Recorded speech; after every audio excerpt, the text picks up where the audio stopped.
really wonder how many people will fall for a wire transfer. It looked pretty legit though. It did. It looked really good. But when it said that everything needed to be through email, that was like the decade. Yeah. That's when I emailed you and I'm like, I think there's some fishy. That's kind of the name. Yep. But the overall template is pretty simple.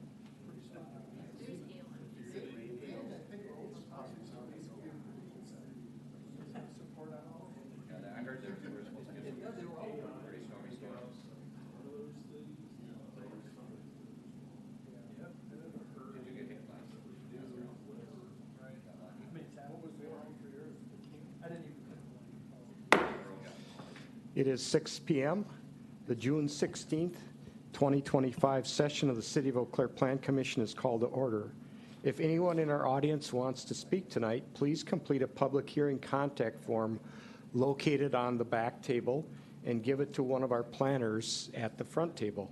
I ask that everyone turn your cell phones off or to silent mode. I will call the roll. Commissioner Erickson. Here. Commissioner Holzman. Here. Commissioner Lawson. Here. Commissioner Brewster. Here. Commissioner Leonard. Here. Commissioner Reed. Here. And Commissioner Helgeson, Chair, is present. We do have a quorum with 7 members present here tonight. I will read our standard introductory statement for how we conduct business at our meetings. During tonight's meeting, Plan Commission members will be participating in person to deliberate and take action on the agenda items before us. The Plan Commission attempts to conduct its public hearings in a relatively informal manner within the constraint that we must deal with the issues before us in an orderly and businesslike fashion.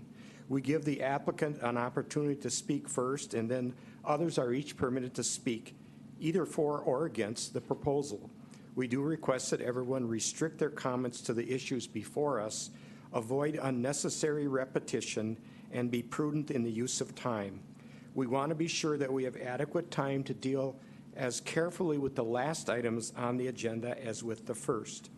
If you wish to view, not comment, at tonight's meeting, it can be viewed through the live event link on the city's homepage under Public Notices and Meetings. This meeting is being recorded at the same location. We will move on to agenda item 3, which is the open public comment period for those agenda items that do not appear on tonight's agenda as a public hearing.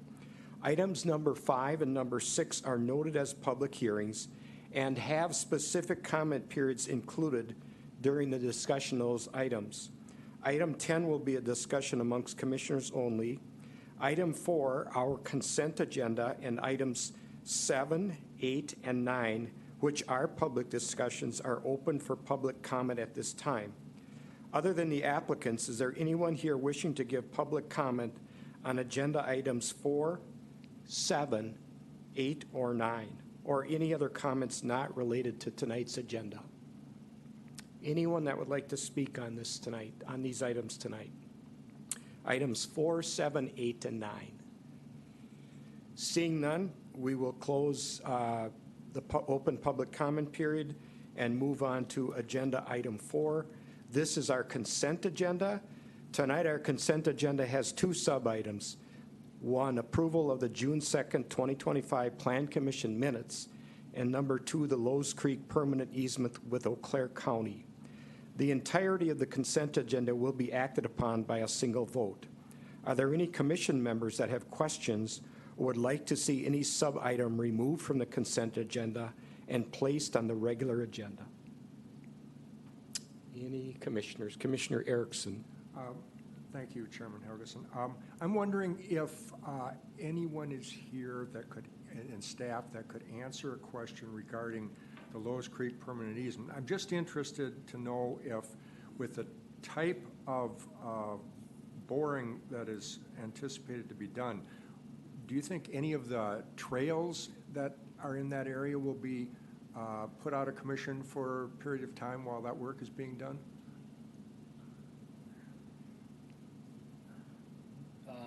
No, nothing really should be interrupted. The drilling rigs are pretty non-evasive. They take up a small footprint. They'll go in and drill. A boring takes but a couple hours. And then, How large are these borings that we they're about that big around, and they just drill down. It's like a tract. Looks like tracks like a bulldozer has on it. Yeah. They're about the size of a truck, pickup truck. And then it'll be how deep? Depth-wise, I don't know exactly, but they go down until they get consistent readings. I mean, it could be anywhere from 40 feet to 80 feet, depending on the soil types. Yeah. And they can do that for quite a distance underneath then? Yeah, they're just going straight down, not horizontally. Oh, They're just vertical borings. I see, okay. Yeah. Thank you. Yep. Thank you, Mr. Rinka. Anyone else with comments or intent to put this item on the regular agenda? Seeing none, I would entertain a motion to approve the consent agenda. Second. We have a motion by Commissioner Brewster and a second by Commissioner Reed. Is there any further discussion on the consent agenda before I call the vote? Commissioner Brewster. Oh, I'm sorry, your light was on, so, okay. Any further discussion? Seeing none, I will call the vote. Commissioner Brewster. Aye. Commissioner Erickson. Aye. Commissioner Holzman. Aye. Commissioner Lawson. Aye. Commissioner Leonard. Aye. Commissioner Reed. Aye. And Commissioner Helgeson, the chair votes aye. That motion passes 7 votes affirmative to 0 negative. We will continue on our regular agenda with item number 5, which is a public hearing on a conditional use permit for a sign at 3906 Kane Road. Mr. Baumgartner. Good evening, Commissioners. So, as Chair Helgeson mentioned, this is off of Kane Road. It's in the upper northwest side of the city. Kind of more approximate location, it's southwest of the S.C. Sidursky development, and it's west across of Kane from Mill Run Golf Course. So, the applicant is requesting a conditional use permit tonight for a 273 square foot sign that in the residential district. Under the residential district standards, signs are required. Well, you're only allowed one sign, and it's only allowed to be up to 32 square feet. So on the property already, you can kind of see it right along the edge of the property line. You are allowed one singular sign. The applicant already has a 24 square foot monument sign on the property. So the applicant is requesting both conditional use permit for another sign tonight and one that is in excess of the 32 square feet that is allowed. And so that is the sign. It's for the West Ridge Church, but for our purposes, it's a sign. This falls under the ordinance in the category of all other non-residential use signs in the residential districts. So the correct vehicle for actually going and requesting that conditional use permit is to, per these code sections, to go bigger and have a second sign is to apply for conditional use permits. So regarding standards, and there's a lot of text on the screen, don't be overwhelmed by it. It's just that the applicant essentially needs to demonstrate that the standards set forth for a sign permit, for the requested sign permit is number of signs, copy area, or heights are not adequate to the unique characteristics of the premise, and as such, the location, orientation, building, so on is, it warrants the conditional use permit. So that's standards that are specific to that, and then as all conditional use permits do that, you have to be able to generally meet the bulk requirements, or what I refer to as essentially, the good neighbor requirements, not doing anything that's invasive to the area around it. And so, in regards to that, the applicant has proposed that the existing sign is not adequate. It's a very small sign that's smaller than what our maximum is for a monument sign. It's actually, you can see it a bit better on there. It's in line with where the 4 is, and the 409 feet that's measured on there, which is also the, if you could blow the, nope. Nope, if you could, I'll lay it back, if you could blow it up a bit, Ned. I mean, it's not nice to blow up the church's property, but, yeah. So you can see it right there. So it's between that sign not being quite adequate in size, the purpose of letting people know where it is, and the fact that the actual, so that's kind of justifying the need for another sign. Then it's the size of the sign is being justified, according to the applicant's narrative, by the fact that the property is 409, almost 410 feet away from the right-of-way. So that is a substantial distance. So regarding that, and here's a view from the driveway and from the roadside further down. Where it's being proposed is in the black area in the picture. So staff right now has one condition proposed for it if you choose to approve the conditional use permit, and that would be that they get a sign permit after this. So it's go for the normal process. Staff doesn't have any other specific conditions recommended for you on it. Questions for Mr. Baumgartner, Commissioner Brewster? Thank you, Chair. So it looks from the application that it will be a light-up sign. Yes. Is there, any sort of requirement that it be turned off by a specific time at night or anything like that? Because it does look like this area is getting developed residential, and I can imagine a scenario under which somebody lives, close to Kane Road and, just has this sign shining in their window all night. As if there's a way that we could be like, could you have it off by 9 p.m. or something like that? I don't know what sort of restrictions we could potentially place on it. Because I'm fairly new at this. I was wondering if that's something that's been talked about, because I didn't see anything about timing of the lighting up in that. So that is an excellent question, Commissioner Brewster, and I don't have an excellent answer for you off the top of my head. In regards to what things you can and can't propose conditions on, actually I have my, you can do hours of operation. Typically for home occupations, things like that. And see, I do have right here a whole list of the various things you can and can't do as far as conditions go. So regarding signs, it mentions that you can designate the number, size, location, height, or lighting of signs. You can, let's see, can do hours of operation for HOMOCs. Something to note with conditions is that they do need to be substantially supported, I guess, by the ordinance. There needs to be a strong foundation behind conditions for conditional use permits before they're applied. So yes, you could apply, you could apply a condition relating to time. Maybe it deactivates after a certain period. You have to make sure it's founded, firmly in the ordinance. Further questions for Mr. Baumgartner? Commissioner Holzman? So they've got the sign that's kind of up near the church building, which kind of makes it hard to see from the street. Is there any reason they couldn't just move their sign down by the road? So I will defer that question largely to the applicant. I can speak to why it is in the location it is now, and that is a result of, I guess, for the existing monument sign, it is where it is now. It's a bit further back than it used to be, and that's a result of the city having gained some extra right-of-way in that area. So their sign and the sign for the golf course across the street both had to be moved further back and out.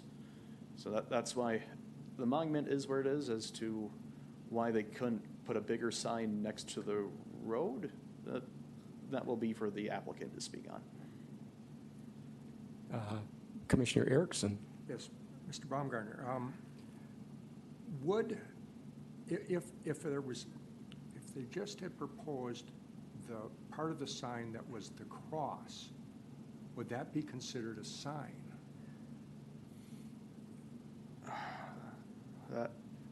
Commissioner Erickson, that is a good question. That is a question we have to be very careful about answering. You're starting to get into potential terms of content, and that I would need to look into that further. The reason I ask that is there does appear to be many churches in our community that have crosses.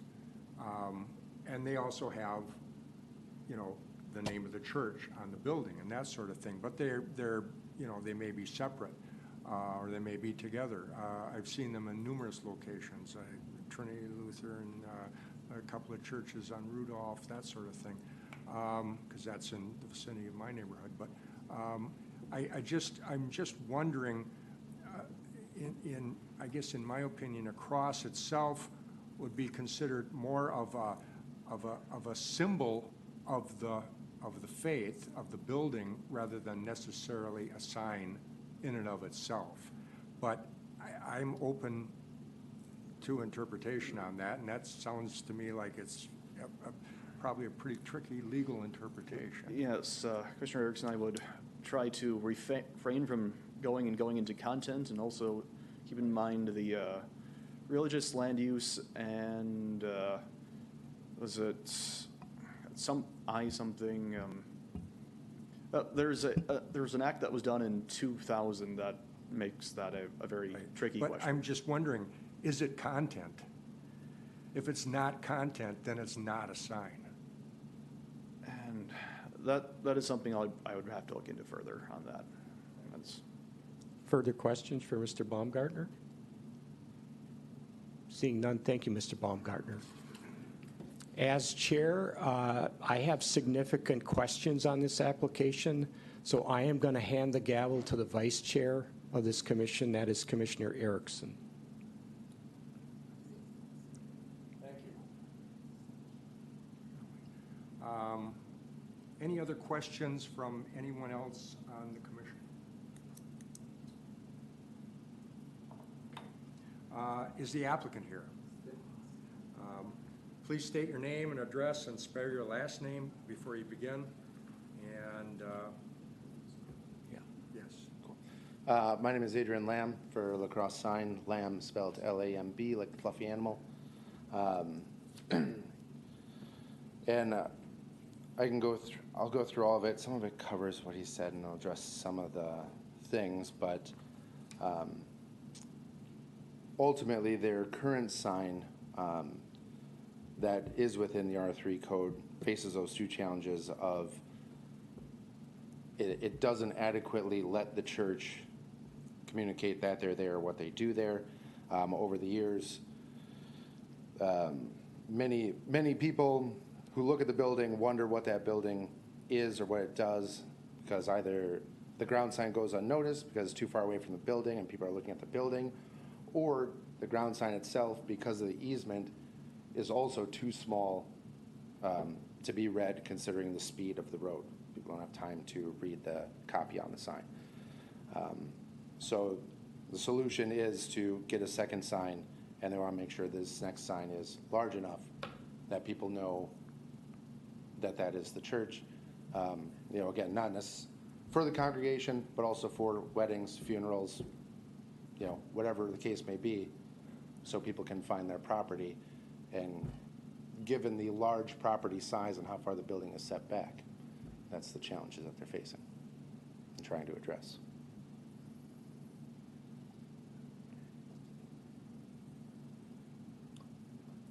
Well, are there any other questions from the commissioners of the applicant? Yes, I could address the previous questions too. Yes, Mr. Brewster. I guess I'll ask my previous question about the timing, first of all, if that's all right? Yes. So the sign code doesn't state that it needs to turn on or off. It does have those for EMCs, so far as I could tell in the code. The sign, however, will be on a timer, so they can turn it off. As to the way it's positioned, which you can kind of see on this map, and with regards to the development you spoke of, it's all happening behind the sign, behind the building that they can't see. The sign is really pointed at the golf course, which won't be developed. And there is in the corner, there's a backyard of a couple over in that development, a couple houses in the backyard that could see it that are more than 600 feet away from the sign. I just don't think the illumination is going to present a problem. But yeah, as you can see in this map, all the development is happening behind the building, not the side facing Kane Road, which is their audience. And that was gonna be my other question. I think you've answered, but I just wanna confirm that the sign will be on the side of the building facing southeast. Is that accurate? Yeah, yes, it'd be the east-southeast. That picture, the way the top of the building happens, yeah, it's the east-southeast. Okay, It's kind of got five sides, six sides, lots of sides to that. thank you. Any other questions for Mr. Lamb? Yes, Commissioner Helgeson. Thank you, Chair. Mr. Lamb, welcome. Thank you. Question for you. If the sign is going to be facing southeast, how does that help southbound traffic on Kane Road see the sign? That is a bit of a trick, the way that's positioned. You can get a glimpse on one of the overhead views that you can see the sign before they get to the driveway. But again, the sign's intended purpose is to talk to the people who are on Kane Road on a regular basis, to show where the church is. To just have a sign that says it's a church that they can read. There is a monument sign currently on the property, so the request here is for an additional supplemental sign. And that sign, if I have my numbers right, is going to be 273 square feet, which exceeds the standard maximum of 32 square feet by 8 times. You're asking for an exception for a sign that will be 8 times more than the standard maximum that we require in the city. Correct. It is actually, it's within the sign code for a commercial property of its site. For zones C3, they're allowed up to 2.5 square feet per lineal foot of the elevation. That elevation's 100 square feet. So it matches with the also 250 square foot maximum. In regards to the question earlier regarding the cross, which again, it's a tricky subject, but in most cases, the cross is not considered part of the sign. That the sign itself, the West Ridge Church, is only 203 square feet. It's 325 inches across by 90 inches high. So. Mr. Lamb, do you know, were there other options considered to address this issue of visibility or identification? Were there other options considered? The entirety of any potential sign type was available to them because they have a monument, and you can't have multiple monuments within so many feet of each other because they block each other's view, things like that. The next step was to put something on the wall, and again, a wall sign to make it large enough considering the setback of the building. It's just the fiscally responsible way to achieve their goal of saying what that church is. I think it makes it more difficult when you put the sign on a structure that's 409 feet back from the right-of-way or the roadway. You have to have a significantly large sign to do that. So I'm just surprised at other options that wouldn't require such a large sign. Still perhaps an exception, but a larger sign closer to the roadway would have been considered. They could have. It would have. The theory would be that it would be a replacement of their existing sign, and their existing sign has a lot more information than just a church name, such as their service times and other things they're trying to communicate, at a closer level to the road, where they just wanted to put their name on the building, but be large enough to be read. But that doesn't communicate the service times. I mean, could No, you, no, could you the- not put a monument sign up just identifying the church like you're intending to do here? They could. They could. I think part of that would be, because they put up that sign, they'd have to, take down their existing sign that they purchased that was donated and rip everything out of the ground that they've built all around it. That the excavation of the footing, you can't just put like a new sign, you have to take out everything that they've put in, versus they can just add a sign onto the structure. Well, certainly I'm a former traffic engineer for 36 years, and it just concerns me that we're trying to solve this problem by putting a sign in 409 feet away from the roadway to identify this place, when perhaps a better solution may have been viable through another option here. So I have no further questions at this point, Mr. Vice Chair. Anything else to add, Mr. Lamb? I would also note that there are, for precedent, there are other churches in town that have wall signs that exceed the 32 square feet, as well as, the quantity of signs that exceed the sign code that to target their audience who they're speaking to. Okay, thank you, Mr. Lamb. This is a public hearing, and if you are here to speak to this item, please approach and limit your comments to 3 minutes. And after reaching the podium, please state your name, your address, and spell your last name. Anyone else interested in making comments on this item?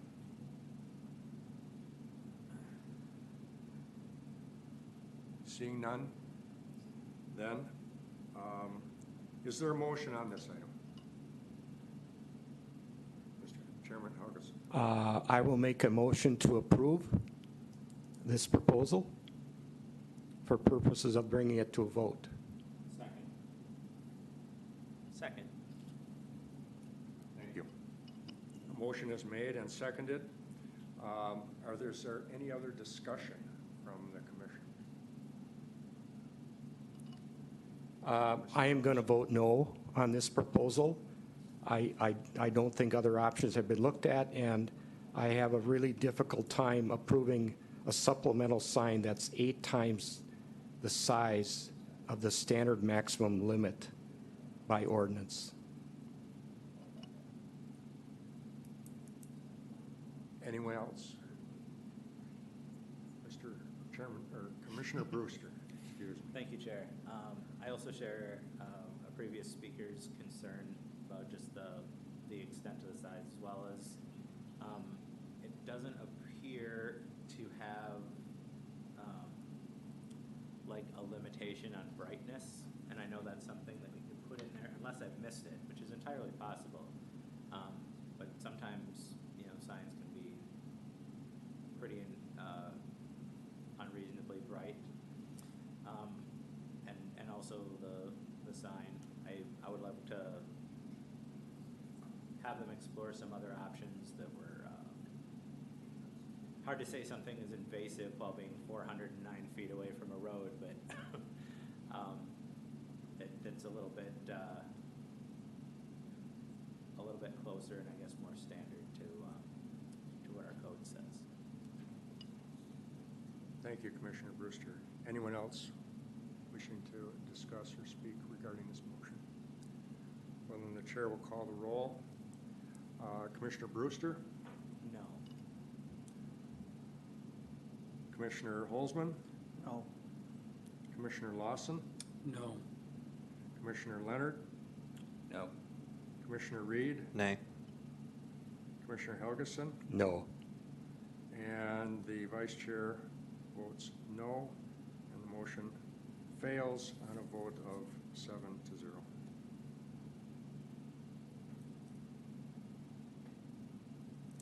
Thank you. And I'll turn it back over to the chair. Thank you, Vice Chair Erickson. We will move on to Agenda Item 6, which is a public hearing for a garage addition at 3445 Star Avenue. Our presenter is Mr. Noel. Evening Plan Commission Chair. This item is for a garage that exceeds accessory use standards. Location is up off of Star Avenue by the airport. This is a subject site property in question. See the detached garage south of the house? The applicant would like to add on. This is a rendering that wasn't in your packet that Chair Helgeson asked for to help you to understand a little bit more about the addition. So you can see the square footage here, including the back porch that would not be enclosed, but would be covered with the roof structure. So we do count that as part of the square footage. This is renderings of what it will look like with the front, with the garage doors, and then the covered porch in the back. Some more renderings. Expansion of the existing garage. Floor plan. And then this map does not do it as justice as, I'll go back to this right here with the aerial. So the applicant worked with staff originally to kind of try to see how much they could max out on the square footage. We have a rule that if you set back the structure, you get additional 10 square feet per 1 foot setback greater than the actual normal required setback of 8 feet. So they tried to max that out. They weren't able to use that without obtaining a conditional use permit. So that's why they're before you this evening. Again, the request is for the size, the excess size. There is no issue with the height. It meets the height rules. So it's a pretty straightforward request. Do you have any questions of staff? Questions for Mr. Noel? Seeing none, Commissioner Erickson. Yes. Mr. Noel, from the looks of it then, approximately half of it will be open. On the other half will be, if you would say, Yeah, enclosed, added to the garage. So approximately, just For the addition? for the addition. Right. Yeah. Yeah, roughly. Behind that door, Behind the new half of the addition would be enclosed and Yeah. half would be open space. I mean, still part of the addition, obviously, but Correct. open. Thank you. Any further questions for Mr. Noel? Commissioner Lawson. Mr. Noel, could you go back to that aerial shot real quick, please? And can it be viewed, this addition, clearly from the road? Clearly from the road. From it's gonna Star. be- Yeah, it's gonna be very difficult. As you can see, the house blocks it and the existing structure would block it too, so. Okay, There's trees and there's a small other detached shed in between there, as you can see to the south. So it'll be Alright. pretty obscure. so it'll be Again, somewhat, it's 13 feet tall, so it's not real tall in terms Okay. of height-wise. right? They're allowed 18 by code. So everything's fitting code, no exceptions? Yeah, except for the excess size. Okay. And it's common that, I think you've had multiple garages recently that excessive size, so. All right, thank you. Mr. Noel, it appears the addition will be at least less than the original size of the building, according to this photograph. Okay. Any further questions? Seeing none, thank you, Mr. Noel. Is the applicant here tonight? Please come forward. Limit your time to, state your name and address and spell your last name. David Balow, 3445 Star Avenue, B-A-L-O-W. Mr. Bela, what would you like to add to Mr. Noel's presentation? Well, first off, I'd like to say thanks to Noel and staff. They did a great job communicating back and forth requirements and stuff. We've been talking square footage quite a bit with his office, and it's kind of tricky, because if we took off the patio, it'd be cool, and then I'd need another permit for the patio, you know, if I made the patio separate, that would work as well. But as a package, if I put the patio on the garage, it makes more sense. I really don't have anything to add. I reviewed the packet, everything looks correct, so I'd just like to say thanks for your time tonight reviewing this. Questions for Mr. Balo? Commissioner Brewster? Thank you, Chair. Just wondering what you use it for. Are you a woodworker or just need extra space for their vehicle? Or? Storage, yeah, I own a handyman business, and I'm getting some tools, and I like to park my cars in there too, and just have a little covered patio on the back. I think that'd be a nice little area to relax. So, to answer your guys' questions with visibility from the street, you wouldn't be able to see the addition. You wouldn't be able to notice there was an add-on from the street. So, Any further questions for Mr. Balo? Seeing none, thank you, Mr. Balo. This item is a public hearing. If you are here to speak to this item, please approach the podium and limit your comments to 3 minutes. Anyone that would like to speak on this agenda item on the garage addition, please come forward. Seeing none, we will close the public hearing portion of this item, and the chair would entertain a motion on this item. Commissioner Erickson. I move to recommend approval with, as recommended by staff. Second. We have a motion by Commissioner Erickson, a second by Commissioner Brewster. Any further discussion on this item on motion at hand? Any further discussion? Seeing none, I will call the vote. I'm going to mix it up here a little bit. Commissioner Erickson. Aye. Commissioner Holzman. Aye. Commissioner Lawson. Aye. Commissioner Leonard. Aye. Commissioner Reed. aye. Commissioner Brewster. Aye. And Commissioner Helgeson votes aye. This motion passes 7 affirmative, 0 negative. We will move on to agenda item number 7, which is a public discussion, which, again, the public comment period has expired for this item. This is for the site plan for the Oakwood Flats Apartments at 4908 Bullis Farm Road. Mr. Baumgartner. Thank you, Chair Helgeson. Yep, so this one is located on the south side on Bullis Road. It's south of the mall. There's a general point of reference. Here's an aerial view of the property. And this is kind of isn't a second phase. This was once upon a time part of a larger development, and this was a property that it would have, in theory at that time, looked like the property to the east of it. However, it's under a new developer, and so they have their own proposal for it.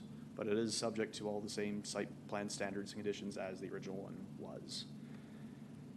So the property itself is 2.3 acres, and they're proposing a 3-story, 41-unit apartment building that will be taking access off of Bullis Road. As you can see there, it's proposed to have 2 driveways, one just for their own use, and one will be shared between itself and the property to the east that was, again, part of the original development plan.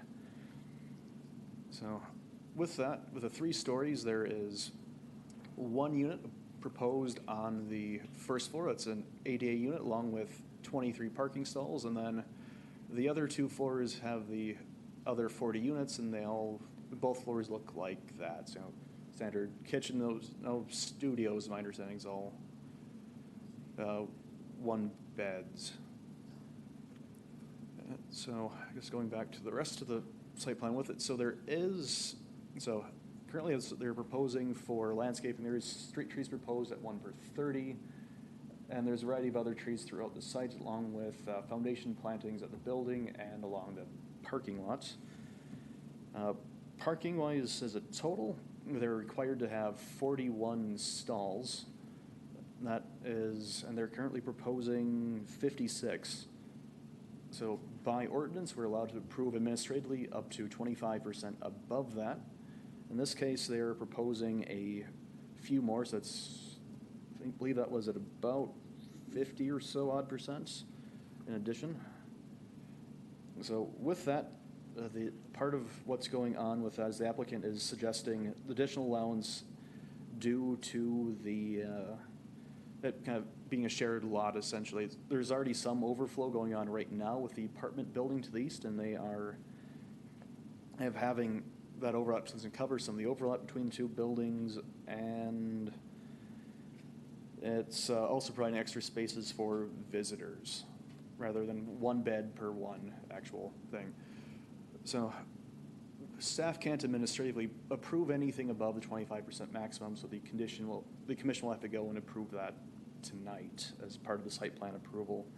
Additionally, with the bicycle storage is also required at a rate of 1 per dwelling unit, with it all being 1 beds. It's, again, 41 actual bicycle racks need to be shown on property. Currently, they're showing some on the east side of the property. That's the east of the building. There's no count given. Having spoken with the applicant, my understanding is that they will be committing to going and have wall-mounted racks in the ground floor, so it'll be over all the stalls, and they'll be making up the difference of them, so the remainder outside. So that's something that'll need to be shown on a final site plan. Otherwise, trash handling hasn't been called out specifically as part of the application. If the applicant's choosing to go and do a dumpster of some kind that's not within the structure, it will need to be screened properly, and that will have to be submitted and shown on a site plan. A lighting plan hadn't been submitted, and that will need to be submitted per city code. So that's downward and shielded lighting. It can't have too much intrusion on the neighboring properties, and that's about it really as far as staff is concerned. There is a whole huge list of conditions. Some of them are from fires, the things they need to see on their end. It's grading and drainage plans, final plans need to be submitted for that to engineering for approval, things like that. Other than that, really, I guess I'll stand for questions as soon as I go over these facades. So here is the proposed facade is on the top and the adjacent building's on the bottom. It does go a way to be somewhat reminiscent of the other building.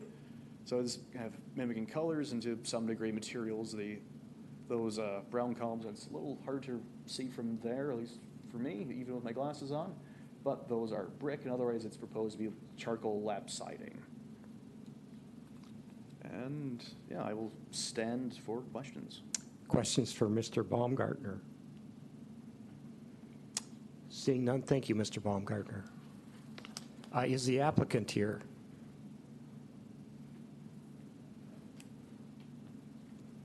Please state your name and address and spell your last name. Good evening. My name is Sean Bohan, E5055 Interlochen Boulevard. Last name is spelled B-O-H-A-N. Mr. Baumgartner did a great job explaining. There's a couple things that I just wanted to add to that. Not all of them are one bedrooms. We do have 32 efficiencies in there and stuff. It doesn't impact anything as far as the parking stalls and stuff that are required. But just wanted to throw that out. The trash is going to be inside. We'll go ahead and add the additional bike parking. And then the other thing I wanted to add is that we are going to end up having shared access with another property that ends up being to the west. So right now we end up having existing property that's to the east, which has a shared access. There's one more lot that's going to be developed. It's a commercial property that ends up being just to the west of this. That our western driveway and stuff will share with that. So it'll look pretty similar to what it does on the east side. So those are, the parking, it ends up amounting to about 35%. The city is able to, or staff is able to end up approving up to 25% more parking. But we do see some issues and stuff on the property that ends up being to the east. So we wanted to try to accommodate, have a little bit more parking and stuff with these efficiencies in one bedrooms. So we are asking for the 56 stalls, but again, it's 35% more, not the 50% and stuff. So that's what I have to add. We do end up having stormwater facility that's located on this site. It does go to a regional facility. We just have to end up providing some water quality and stuff for this. So we have a bioretention that ends up being in the southeast. Then it goes to the regional facility that ends up being to the east for this development in the Bullis Farm area. So with that, I'm open to any questions. Questions for Mr. Bohan? Commissioner Brewster? Thank you, Chair. Yeah, so I believe that I heard it said that at least some of your bicycle parking was going to be inside. That is correct. Okay. What portion would you say? Well, we end up having, I believe, 23 stalls inside, so we'll end up having 23 spots for bike parking. And we're going to need to have another, I think, 18 stalls and stuff outside. Any further questions? Commissioner Lawson? Mr. Baumgartner touched on some additional permitting that hasn't, or submissions that have not been done yet, lighting, that kind of thing. Before we approve, is it common that that is not decided yet before we give our blessing on this? So, Commissioner Lawson, it is common that we have some items that are missing to some degree with our applications, and that's why it's both of those items, or actually all those items, are currently conditions of approvals that prior to construction, a final site plan will have to be submitted with those details on them. I would respectfully ask staff to look at our policy submittals, and either we require them or we don't require them, or coming up with a clearer message to our applicants what they need to submit and what they don't need to. Is that fair enough? Sure. Okay. Mr. Bohan, can somebody bring back the site plan, the plan view? Putting my traffic engineer hat on again, the new driveway to the west, could that be perpendicular to the sidewalk, slightly modified to make it perpendicular to the sidewalk? Yes, we did end up putting together an exhibit later this afternoon based on some comments that we had received from staff. Okay. So we ended up presenting that to them, that we can end up making that perpendicular, and then we ended up showing it possibly shifted over to the property line to the west also, and then that would be Okay. perpendicular to the sidewalk. Does the site distance at that point meet the requirements? I know as you're coming southeast on Bullis Farm, you're going around a curve and a hill. I just want to make sure that there's adequate site distance to pull out safely from that location. Yeah, so I think we measured about 300 or 325, which is typical for like your 25 to 30 mile an hour speed limits, I believe. Again, we don't end up having, a site plan for that property that ends up being to the west. But we'll make sure that, I guess, a vision triangle and stuff, when they're looking back, that they can be able to end up seeing a car that's coming out of that driveway. Thank you. Commissioner Lawson, I had the same concerns regarding the items. There's 4 items that I see that apparently were not submitted here, so I share your concerns about whether these are important for us to see before we debate or not. So, And I know you gave a directive to Mr. Noel, and he shook his head, but is that something that we formally need to put in place as a requirement before the packet comes to us? I think I would like staff to just look at this again and give us decide what you're going to do, whether, is it a 2-tiered system? Is it, what do you want to do with these submittals so that we're seeing everything that's required? Yeah, historically, some of these we make conditions of approval, but with the new land development ordinance, we can make that clear in the applications manual, what we'd like to see up front, so that we can have a complete application. And Yeah. if we don't have a complete application, we kick it back to the applicants so that they know what's expected. Okay, thank you, thank you. Yes. That gets my thumbs up. Any further questions for Mr. Bohan? Seeing none, thank you, Mr. Bohan. Thank you. Again, this item is a public discussion, and the open public comment period for this item during agenda item 3 has now expired. This is now a discussion amongst the commissioners only. Everyone saw the conditions listed in the approval letter. There were 17 conditions listed, including the condition number 1, which was the requested parking waiver. So you don't have to make an amendment to state that condition if your intention is to approve this. So I'll entertain a motion on this item. Commissioner Brewster? And seconded by Commissioner Lawson. Any further discussion on this item? Commissioner Erickson. Thank you, Chairman Helgeson. Is there someone here from Rocket that I could ask a question of? Sir, would you approach, please? State your name, please. Derek Trainer, Trainor. Okay. My question is in regarding, especially for the one-bedrooms. Yep. Is it common, or do you find it often, that these types of units are occupied by 2 people? One bedrooms, there's the potential for that. Okay. For sure. Do you know could you guess at a percentage? Well, we don't keep statistics like that. Okay. But it does allow for 2 occupants per bedroom. Okay. All right. Thank you. Yep. That's all. Thank you, Mr. Trainer. Commissioner Brewster. Thank you, Chair. So this might be a little beyond the purview of this commission, but I just want to say that, one of the things that we have the hardest time, getting people to build in Eau Claire is, the 1-bedroom, sort of missing middle stuff. So I'm delighted to see a project that is basically exclusively that, with the sort of amenities that often show up for larger projects. So I will be supporting this. Any further discussion? Commissioner Erickson. Again, kind of piggybacking on that,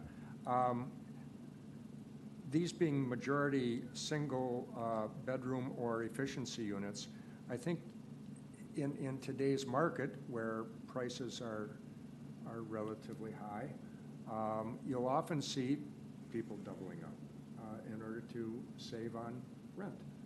And you may see a young married couple or even a young unmarried couple or sharing this type of apartment. So therefore, I think you could often see then 2 cars for each apartment. So I don't think it's unreasonable to ask for more parking as they have, and considering also the fact that a lot of the parking is within the footprint of the building, that it's not, the parking lot that's shown is not exorbitant to the size of the development. So I think it's appropriate for the size of the parking overage that they're requesting.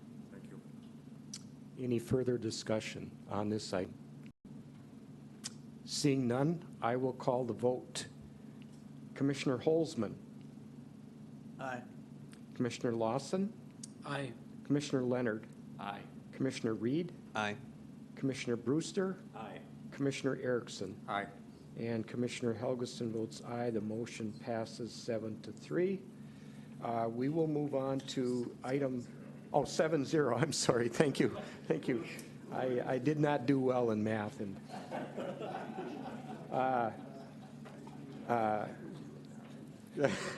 we will proceed on to item number 8, which is also public discussion on a multifamily development site plan at 1917 Black Avenue. Mr. Baumgartner. Hello, Commissioners. Long time no see.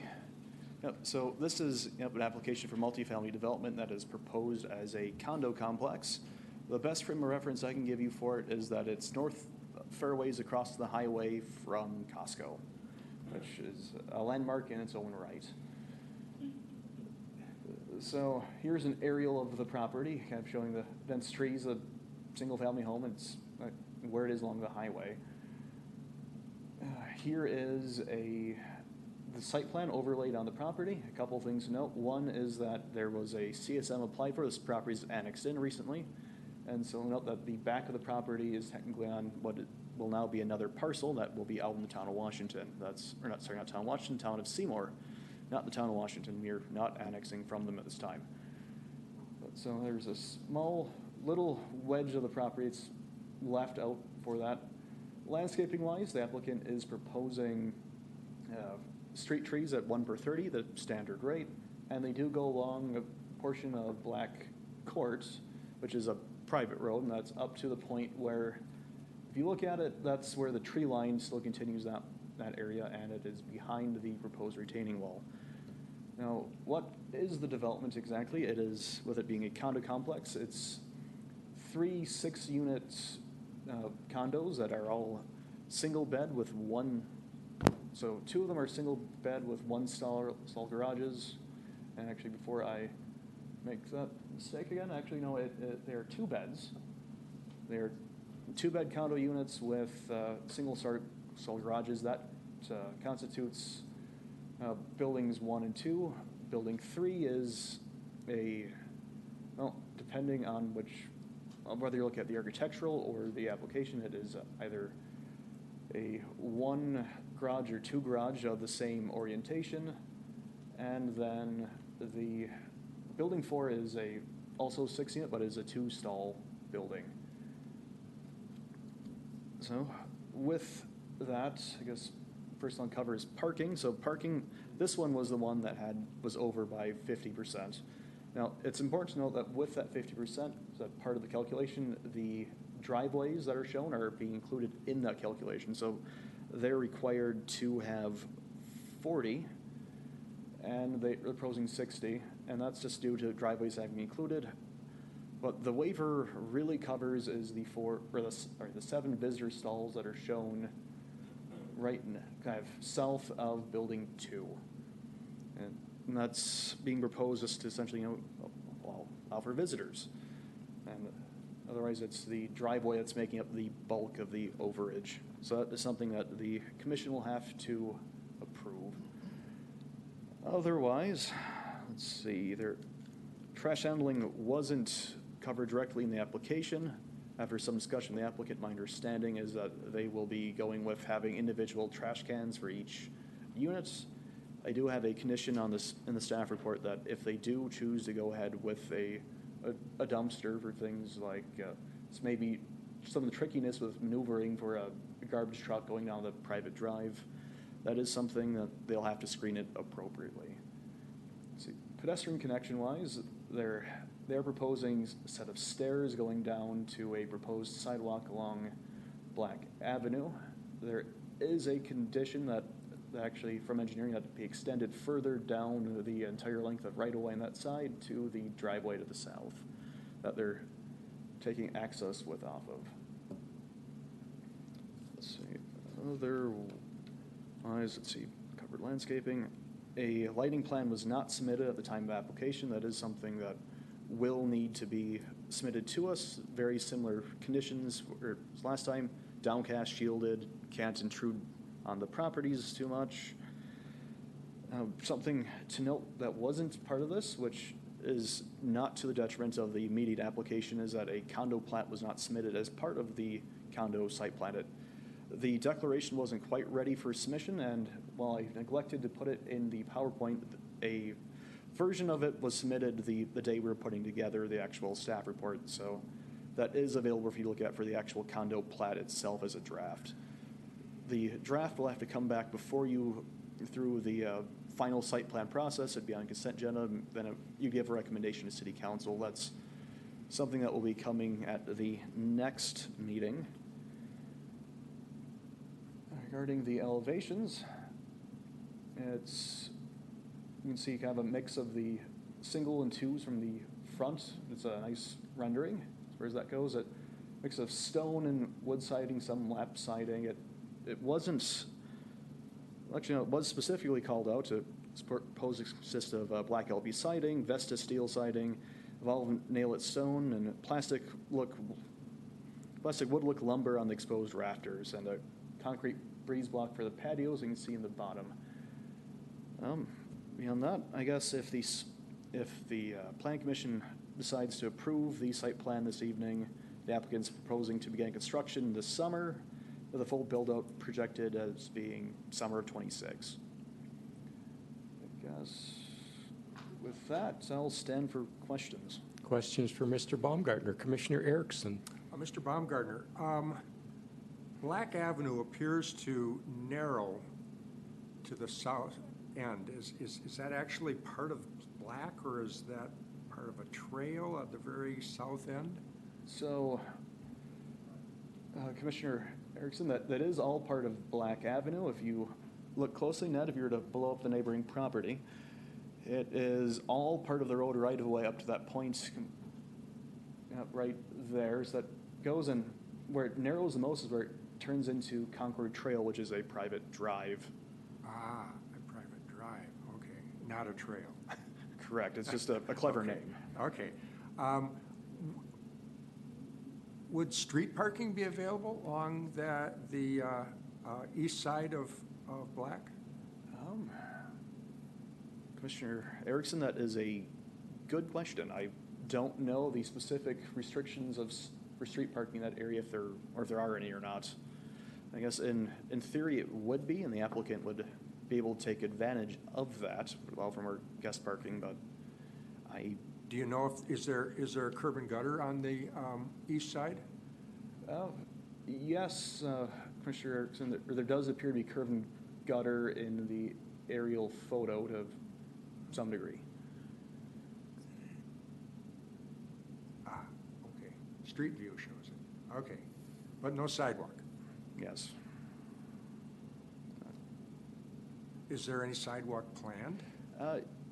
Yes, there is. Looking at the site plan, the applicant is proposing it go from the north property line down to where it would connect with the sidewalk for Providence Court, which is an actual road right-of-way. As part of one of the conditions that engineering is proposing is that they would have to extend it all the way south towards the end of the private drive. Okay. Or end of their private drive. Okay. I think in this drawing, it doesn't really depict that. Correct. It shows it stopping at Providence Court, so. Right.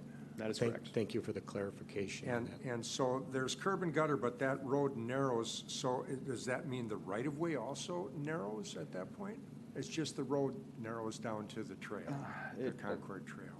It appears that just the road narrows in that area. The actual right-of-way seems to be in line with the right-of-way to the north. The reason I'm asking these questions regarding parking on the street is, they're asking for an excess parking, and they're putting parking for visitors inside the development. And if they could park on the street, and it's not much of a walk from the sidewalk to the development, maybe they could eliminate that parking and still have enough. And there's, on that side of the street anyway, there wouldn't be anything but this development. It wouldn't have any other, there'd be potential neighbors across the street, but not on this side. Just a thought. It appears to me, as Black Avenue narrows down south of Providence Court, it might be a challenge to get street parking in there.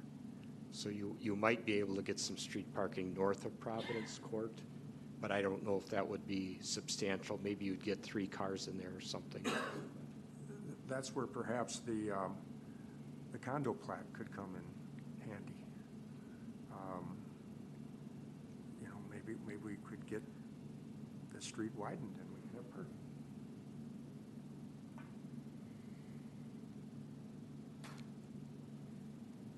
Would you like to leave that for the applicant? I would like to leave that for the applicant or maybe the city engineer or someone that would be more Okay. involved in that process. Okay. While we're there, my only question here is,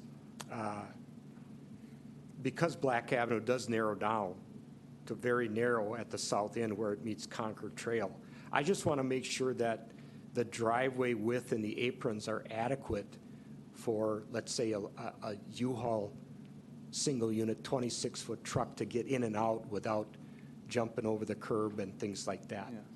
Ned, if you were to zoom in on the driveway. Reason for wagging the room. And maybe that's an applicant question. And I'd be fine. I guess so I thought I'd let the applicant know that I'm going to ask them that question. So, Yeah, I mean, so the driveway is proposed in the site plan to be 24 feet wide. It does narrow out a bit, or flares out for the apron, but generally speaking, it is 24 feet wide. yeah. I guess that's, I think, wider than the driveway I have for my duplex, so I would say that's be enough to fit a U-Haul in my personal experience. Yeah, that right turn coming out and the left turn in. I don't expect traffic coming in from Concord Trail, but on Black Avenue, that would be my question, that I'll ask the applicant. Sure. Any further questions for Mr. Baumgartner? Seeing none, thank you, Mr. Baumgartner. Is the applicant here tonight? Please come forward. State your name, address, spell your last name. Sean Bohan, E5055 Interlochen Boulevard, Bohan.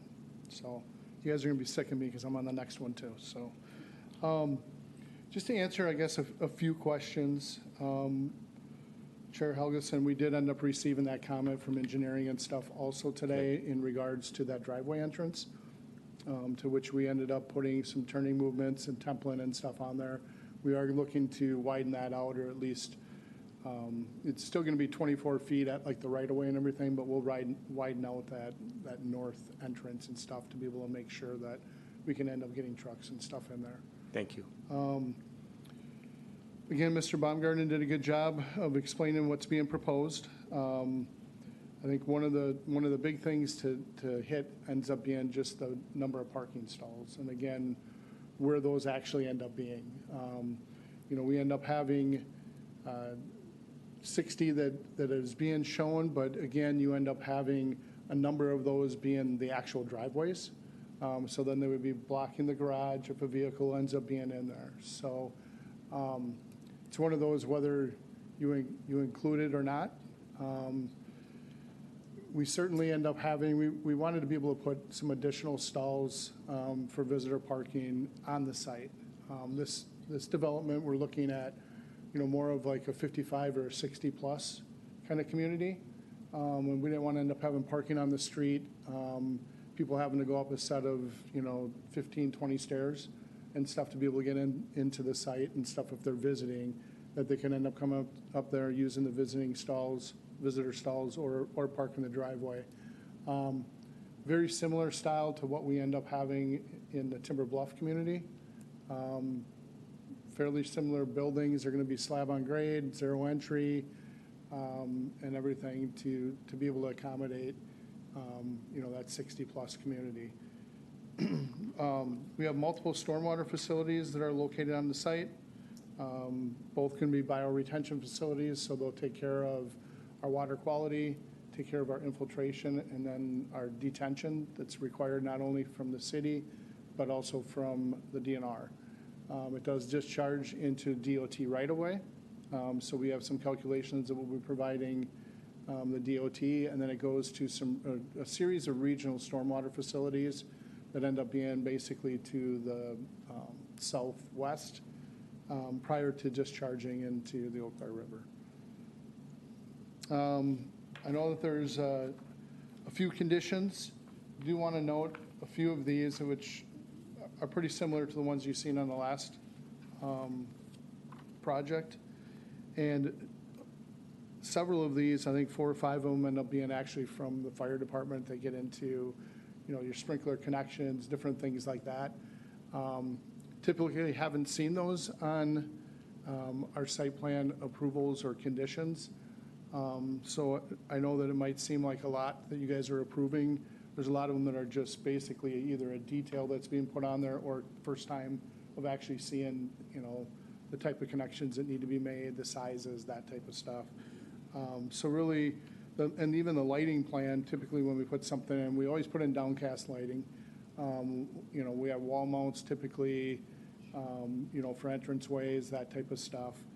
But that is something that usually comes, later with the site plan approval when we end up going through this process and stuff, and we give the final plans to staff. So, other than that, I think that's all I end up having to state. And I'm here to answer any questions. Questions for Mr. Bohan? Commissioner Erickson? Mr. Bohan, the driveways that lead up to the garages, how deep are they? How? I believe they're like at least 20 feet. Is typically what we put them, maybe 22. So Okay, if so they, they're- so if someone is parked there, they're not going to stick out into the drive aisle. So for each of the one garage units, there would be at least a parking stall there, and for the two garage units, there'd be 2 parking stalls for each one of those, correct? That For is visitors? correct. I mean, that's not uncommon. People come to my house, they park in front of my garage. And if I have to leave, I have to ask them to move their vehicle. You know, that's very, very common in most places. So there's at least one additional parking stall, and perhaps 2, depending on the size of the garage units for each of these, correct? So for the ones that have the one stall garage, there's still 2 bedrooms. So you basically end up having, they just meet the limit of the 2 bedrooms, 2 stalls, with a car being parked in front of the garage. It's So the, if they had 2, they'd have to have a car in the driveway and a car in the garage. that so is to speak. correct. But for the other units, they'd have, are those 3-bedroom units? They're all 2-bedroom units. They All just end up 2-bedroom? being 2-car garages. So there'd be enough for garage parking and for 2 visitors in their driveway for those units. That is For them correct. to double garage. That is correct. Thank you.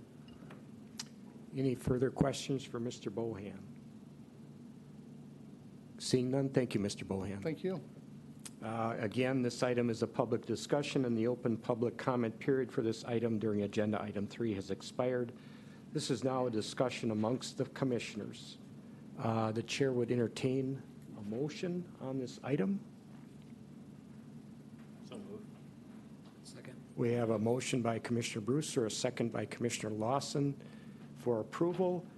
And looking at the conditions again, that parking waiver was included in condition 1 on the condition list, just so you are aware of that. Is there any further discussion on the motion? Any further discussion? Seeing none, I will call the roll. The vote, Commissioner Lawson. Aye. Commissioner Leonard. Aye. Commissioner Reed. Aye.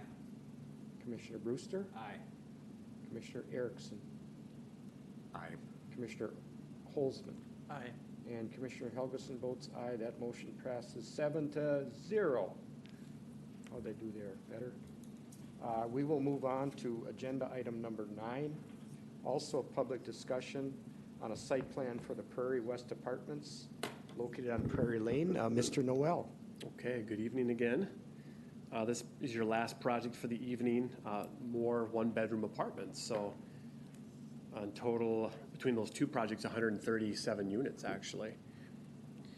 So this project is a phase of the Prairie West development, which is a mixed housing development of single-family and twin homes. You've seen those projects before. This was an outlot dedicated for multifamily. It's part of the general development plan for the planned unit development request. So looking back at the general development plan, the site plan comes in as a final implementation plan. It needs to be consistent substantially with the conditions of the GDP. So we had noted that in those conditions of the original plan development, a few things to note was that this site was the spot for dedicated parkland for the overall development, and they've shown that on the site plan. And then also that in order for this project to be buildable, they do need to either do a CSM or plat it in terms of for the real estate development. Our understanding is that they'd probably do a CSM and create 2 lots. The outlot's already dedicated for stormwater to the south. So we note that in the staff report, the zoning density checks out.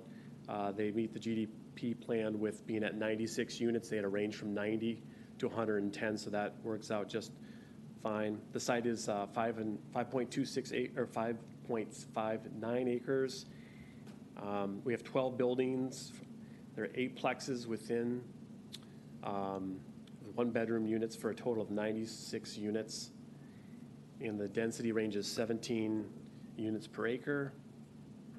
They'd like to be fully built out by the fall of 2027, start in spring of 26. Bike parking is not identified on the site plan, so we note that there is a waiver for half of the parking stalls. There is no garages on this plan, so we'll need to actually submit locations in the revised site plan that shows the bicycle outdoor parking in racks. So we did note in the conditions of approval that if you see fit to reduce it down to 50% to 84 bike stalls. And we talked about the recreational space. The GDP noted that the spot should be mostly in the northern section of the development. And let's go to the plan. I'll get back to that. So the location for the outdoor recreational area is the large oval there that notes playground equipment and a dog park. This is more towards the southern end of the whole development.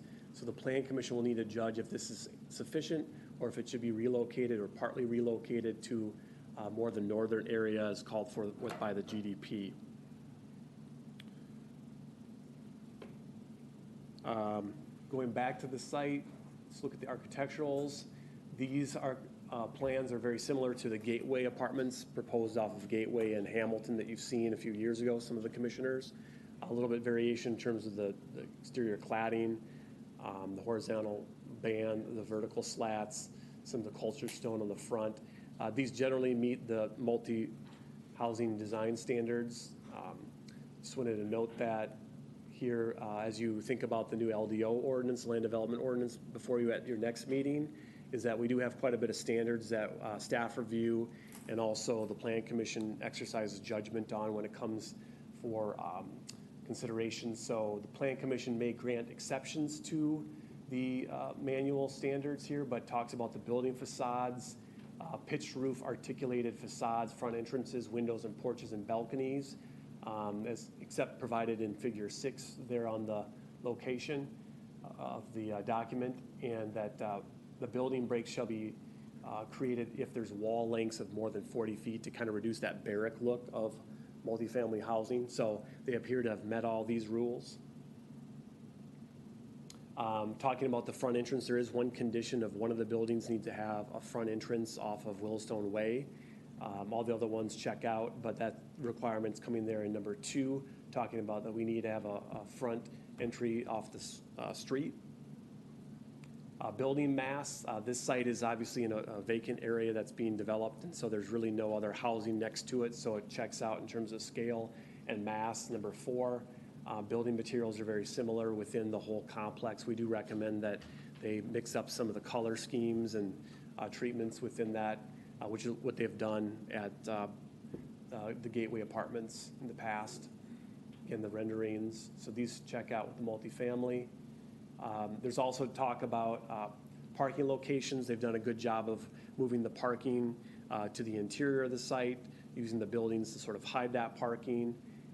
Also with garages, not in this case because there's no garages, but just to call out that it's encouraged to recess garages, and that if they're not recessed, that a porch should be added to multifamily housing. Again, not in this situation. It talks about density standards and the common open space requirement that I highlighted earlier through the general development plan of 15% of land dedicated towards that open space throughout the development. And then environmental features shall be preserved as well as part of the manual. And again, this site has been cleared. Landscaping, they've proposed street trees per the norm standard, foundation plantings, parking lot screening. And I'll note that in a moment about some screening and buffering against the existing manufacturing use that's in the township right now in terms of how to screen that with the existing uses. Trash enclosures have not been identified, but pad sites have been located, so they would need to meet the standards in Figure 14 that they're fully enclosed with gates Private drives does call out that they shouldn't be substitutes for public roads. In this case, they do a nice loop through the development to serve the whole development, so that checks out. Outdoor spaces, we talked about that as well in terms of providing outdoor spaces, patio porches, balconies with direct access, and they do show that on the site plan. It's a little hard to read, but you can see with the foundation plantings, there are some slabs that serve as some of those units, the front doors of the units that, so they've done a good job with some balcony slabs, patio slabs. So getting back to the conditions, if you look at the southern, well, it's not the south, it's the west property line. The true north arrow should be pointing to the left in this case. But that long area is next to the existing manufacturing. It's a sawmill shop where they make furniture. And so, thank you, Peter. That needs to be screened more for the tenants and then also for the existing manufacturing use to meet the code.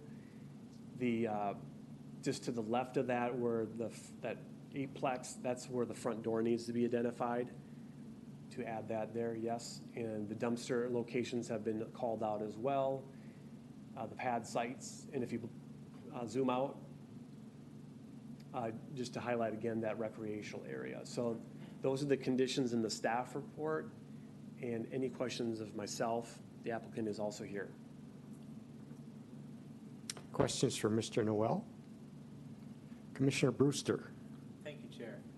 If you look at the sort of space kind of right in the center of the horseshoe, is that like a grassy area or what is that? Yeah, good question, Commissioner Brewster. That is more of a grade change. So they're using that space as for tapering down. I didn't put the grading plan in this, but that works for the site where it's almost like two plateaus for the development to the south, development to the north. So they're utilizing that kind of green space for slope.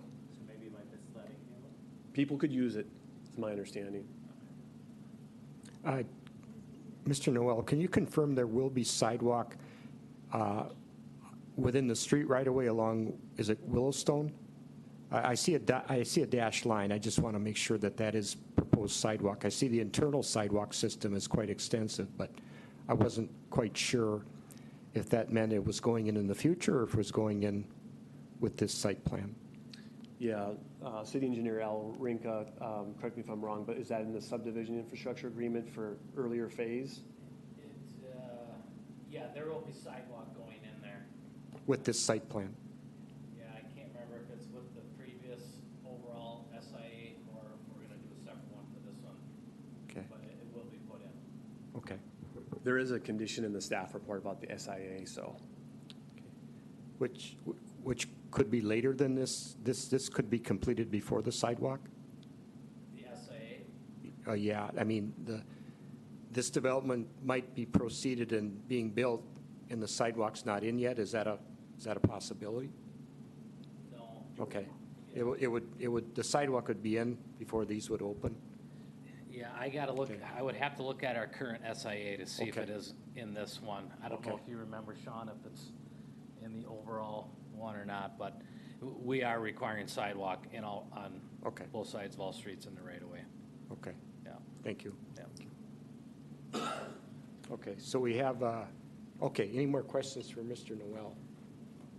Commissioner Erickson. Mr. Noel, you mentioned that the recreation area and the lake was shifted from the general development plan, is that correct?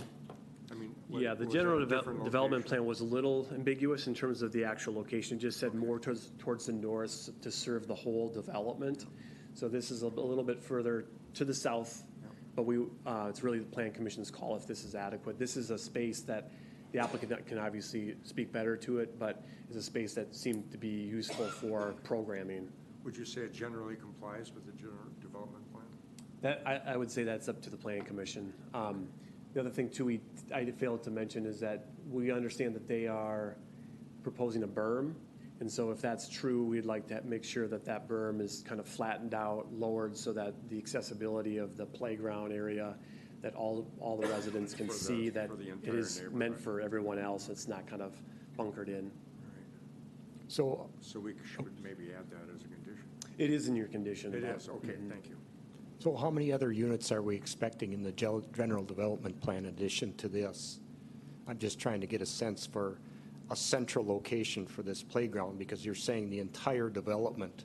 Yeah, the bulk of the development's to the north. Yeah. But that's less in terms of, well, it's more twin homes. There are some Yeah. single families as well, but Okay. that runs, up to Steffi and Juniper, those road connections. But this southern section was approved for the active open space. It's your call in terms of if that works for the whole development or if you'd like it further north. It wasn't clear in the GDP. It just talked about being more to serve the whole development. That wouldn't be a private asset, or amenity for this development. Further questions for Mr. Noel? Seeing none, thank you, Mr. Noel. Is the applicant here tonight? Please state your name and address, spell your last name. Sean Bohan, E5055 Interlochen Boulevard, Bohan. Mr. Noel went through, did a good job of going through a lot of the items. With our general development plan, I mean, we did locate the open space and stuff that could be utilized for the overall development. It wasn't necessarily our intention because we weren't sure whether these were going to end up being, a couple larger buildings, that type of stuff. We were always looking for our densities and stuff to be, up there, and that's why we put a range of like a 90 to 110. The locations that we have them right now, work really well, and we don't have an issue of taking the berm in that area and stuff, and basically making it visible for people. There was a lot of discussion at the general development plan about a bigger park and that type of stuff, and then it was just discussed that we end up having 2 city parks that are pretty close proximity to this. With the ball fields that end up being to the north, and then we also end up having a park that ends up actually being across Jeffers Road and to the east of this. So it wasn't our intention to try putting in, a big park and stuff for this development, but we did agree to go ahead and make it an amenity for the overall development. And that's why we end up having a dog park that's shown, and then we also end up having essentially a tot lot. And there may be some other improvements that the developer is looking to end up doing. But it does work really well with the location that we end up having it. We do end up accessing and having sidewalks that connect internally with this proposed site plan that end up actually connecting the upper tier aplexes to the tot lot and to the dog park, and then also providing access, out onto the city street. One thing I do want to end up adding, the buildings themselves, there's 2 different types of buildings out there. The ones to the north, which there's 6 of them, those are all going to be 2-bedroom buildings. The ones to the south are 1-bedroom, and there's 6 1-bedroom and 2 2-bedrooms. So our parking count ends up being that 168 is what we end up needing per bedroom. We're doing 169, but just note that this isn't all 1-bedrooms. We have a close to half, a little over half that'll be 2-bedrooms. Same style that you end up seeing in Timber Park, very nice looking buildings. He does vary the colors, same ones that you end up seeing in Gateway.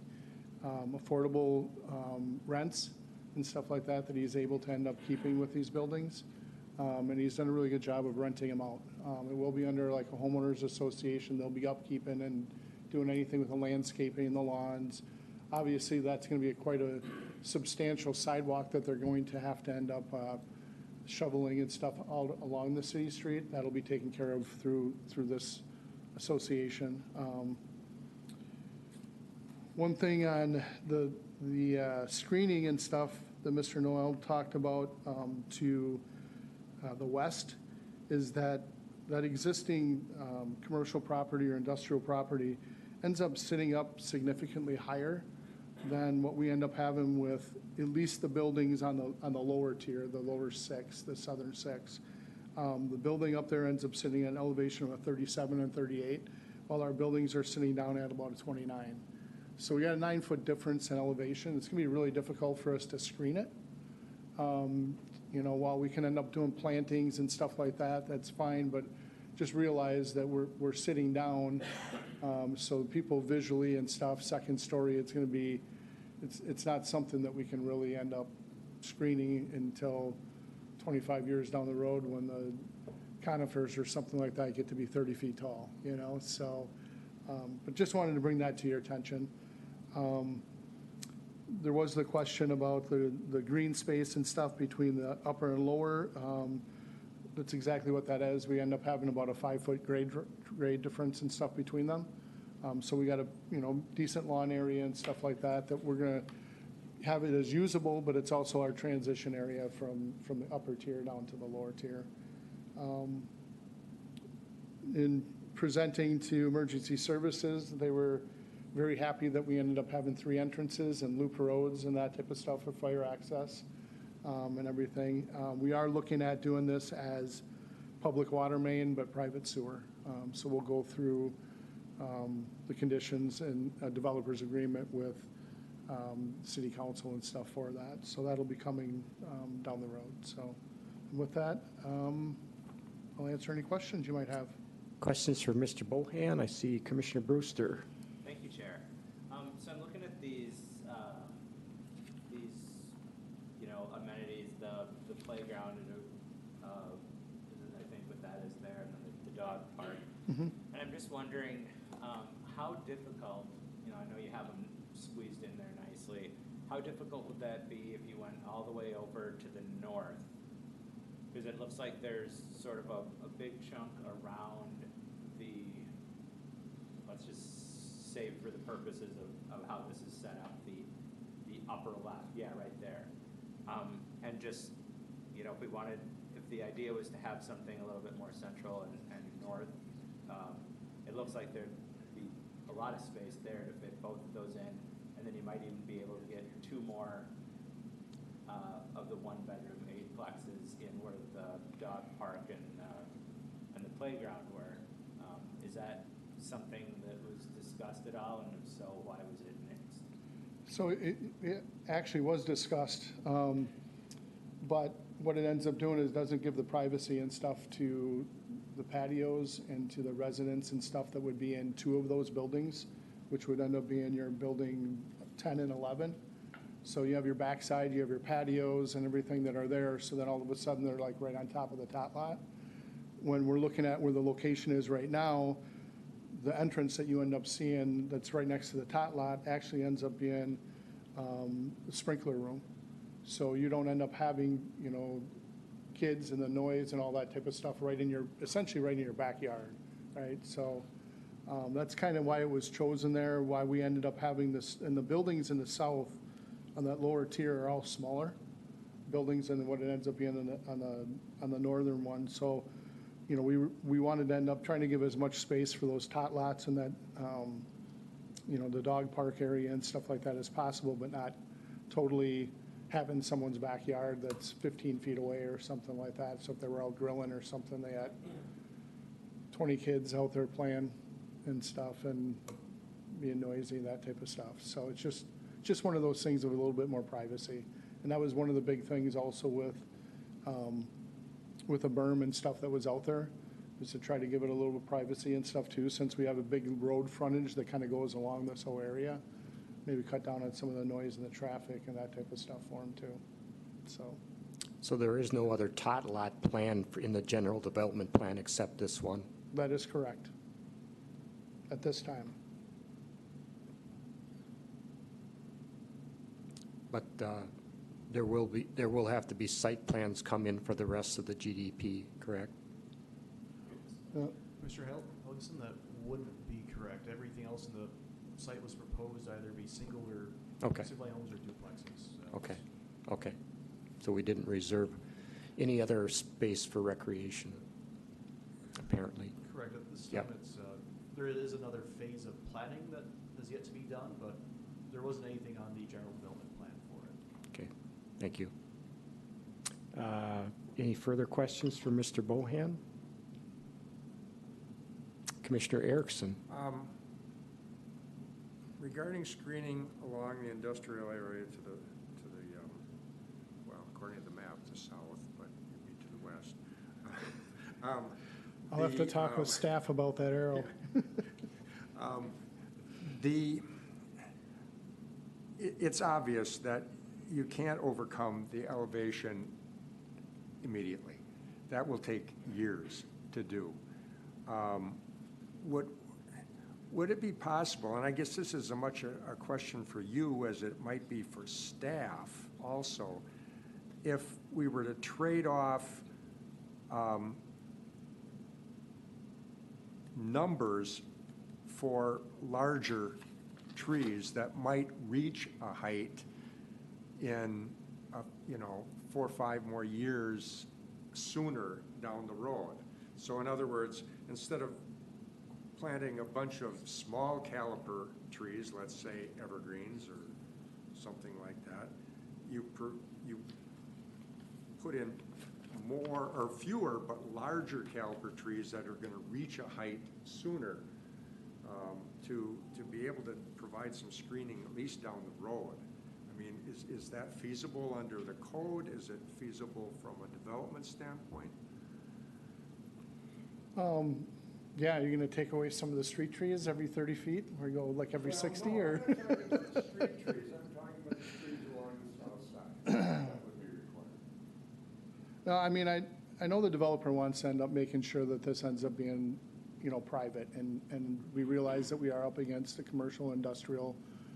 So he does plan on doing screening. What he ends up with the size of the trees, I'm not really sure. I doubt that he ends up putting a 4-foot tall pine tree or something like that. He'd probably do something that might be 10 or 12. I'm not guaranteeing it, but, that was kind of discussed and stuff before, so. The one thing just to note is that, we do end up having that area that's near like the parking lot and stuff, that we do end up having, some significant grade difference. So it's not like we have a big area to plant these to, so we have to kind of be careful with that, and, not trying to put something there that is on a slope of like a 4-to-1 or something, and it's really not going to end up growing or getting you what you need, so. I just encourage some larger caliper plantings, taller plantings in that area, so that it does have a chance to attain a reasonable height in a shorter number of years.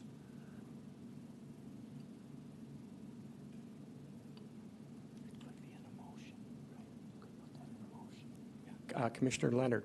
Yeah, with the 2 parks, Todd's and the dog park, is there an anticipation that residents to the more northern areas of this development might be taking a vehicle and parking on Willowstone Way, or is that a consideration that they might be taking parking spots near those if it's, this far south in the property? There's potential, I guess, that they would. Right now, we're sitting at basically 1 extra stall for the required parking. So while we might have the ability to put some more stalls in, it would basically be to the north. But there is a sidewalk that goes down, to that. There is a potential to end up adding some more if that's something that would be needed. Otherwise, you do have parking that would be allowed along Willowstone Way. We do have that road section as 32 feet wide, face-to-face, which allows parking on one side.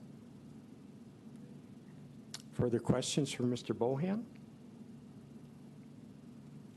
Seeing none, thank you, Mr. Bohan. Thank you. This item is a public discussion, and the open public comment period for this item during agenda item 3 has expired. This is now a discussion amongst the commissioners. The chair would entertain a motion on this item. Motion to approve. We have a motion approved by Commissioner Reed, a second by Commissioner Brewster. Any further discussion? Just remind you that we did have staff conditions. Here we had 22 staff conditions in this case, and dealing with the bicycle racks and the reduction there, So any further discussion on the motion at hand? Commissioner Brewster?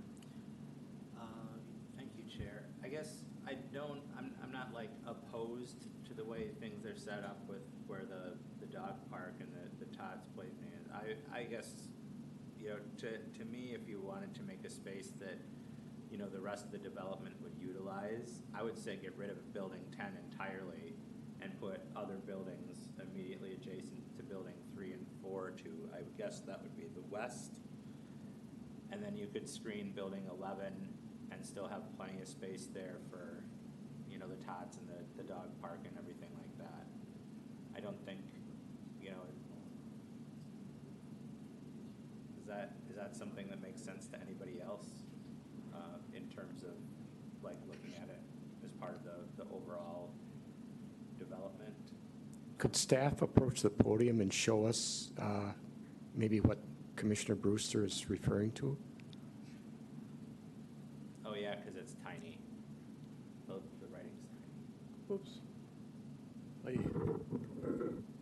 So to take away where it the says building to the 10. north and then move that building to the south?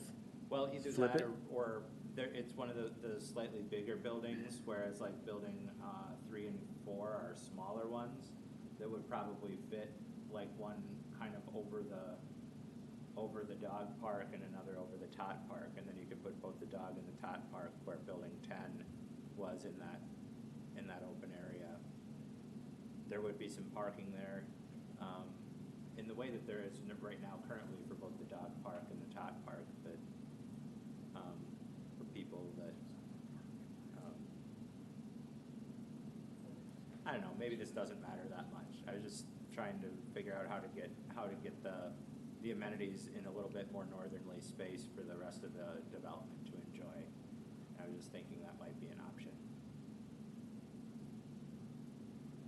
Mr. Bohan, would you like to address that Absolutely. questions?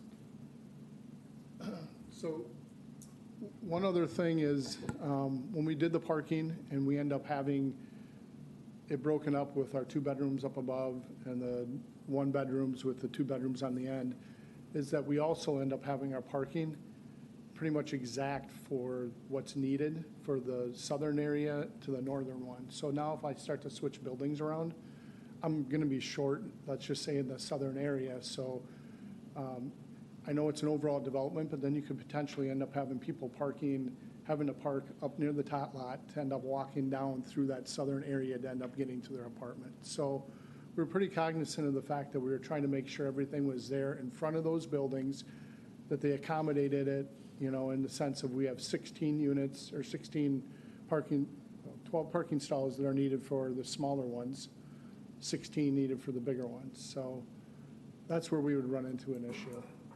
Okay, thank you. You're welcome. Any further discussion on the motion at hand? Seeing none, I will call the vote. Commissioner Lawson. Aye. Commissioner Leonard. Aye. Commissioner Reed. Aye. Commissioner Brewster. Aye. Commissioner Erickson. Aye. Commissioner Holzman. Aye. And Commissioner Helgeson, the chair votes aye. That motion passes with 7 affirmative. We move on to agenda item 10, which is future agenda items and announcements. This item is a discussion amongst commissioners and staff. Our presenter is Mr. Noel.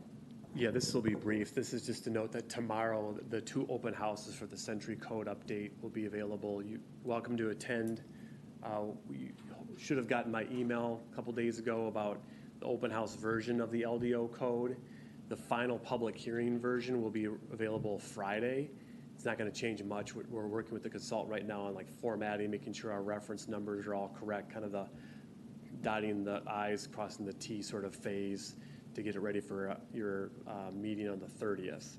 So that will be the big project for you at your next Plan Commission meeting. But if you'd like to attend these, our consultant is back in town. I'll be there as well to answer any questions. We have great storyboards. We have good material on the website, a story map that kind of lays out everything graphically as well to help people understand all the minutia of the new code. So check that out tomorrow, 2 different time slots over lunch and over dinner at the library on the 3rd floor. Any questions about our open houses? Questions for Mr. Noel? All right. And then your next meeting will be solely focused on the Century Code to give ample time for discussion, for review of the code, questions, any amendments that might come up. So be ready for that meeting. You'll get all the material normal in terms of that next Wednesday, well, in 2 Wednesdays from now. So please be prepared for that big vote. And is there any questions for me for the LDO or the Century Code project? Any questions? Seeing none? Okay. We've completed our agenda. We're adjourned. Thank you.